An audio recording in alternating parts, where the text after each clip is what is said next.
Good evening सबाइके आरेकटा blog निये तोमादेर काछे चले एसेछि आमी लिपिका लिप्सेर ब्लगे तोमादेर सबाइके स्वागत।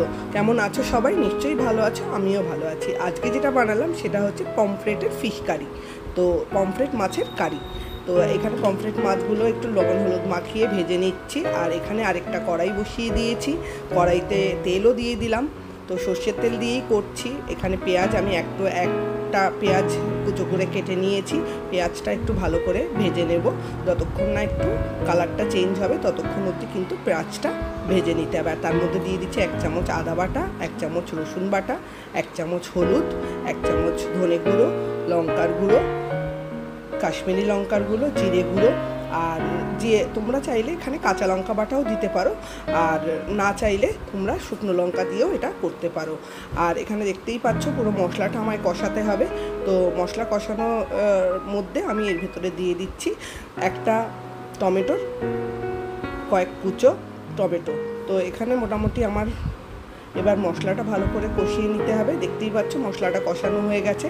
হ্যাঁ, এর মধ্যে দিয়ে দিয়েছি কিছুটা একটার মতন আলু ডুমো ডুমো করে কেটে। হ্যাঁ, তোমরা আলুটা চাইলে ভেজেও নিতে পারো, আমি আর আলুটা ভাজিনি। এখানে আমি আলুটা এর ভেতরে দিয়ে দিয়েছি। আর মোটামুটি মশলা আমার কষানো হয়ে গেছে, তেল বেরিয়ে গেছে মশলা থেকে। তো এখানে পরিমাণ মতন জল দিয়ে, যে যেরকম ঝোল খাবে সে সেরকম জল দিয়ে ঝোলটা বানানোর জন্য দিতে পারো। আর এখানে আমি দিয়ে দিয়েছি কড়াইয়ের ঢাকনাটাও দিয়ে দিলাম। এবার ফুটে আসা অবধি ওয়েট করব। আর ওপর থেকে 3-4টে কাঁচা লঙ্কা দিয়ে দিয়েছি। হ্যাঁ, কাঁচা লঙ্কাগুলো তোমরা চাইলে চিড়েও দিতে পারো, আমি চিড়ে বা ভেঙে দিইনি, আমি গোটা কাঁচা লঙ্কাই দিয়ে দিয়েছি।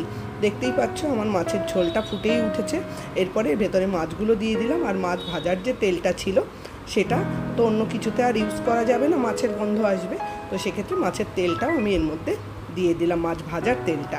তো দেখতেই পাচ্ছ পুরো মাছটা কিন্তু রেডি হয়ে গেছে। এবার মাছ ভাজাটা এর মধ্যে দিয়ে মাছ মোটামুটি সিদ্ধও হয়ে গেছে। 5 থেকে 6 মিনিট মতন আমি ফুটিয়ে নিলাম। আর ওপর থেকে দিয়ে দিলাম ধনেপাতা আর অল্প একটু স্বাদ মতন নুন।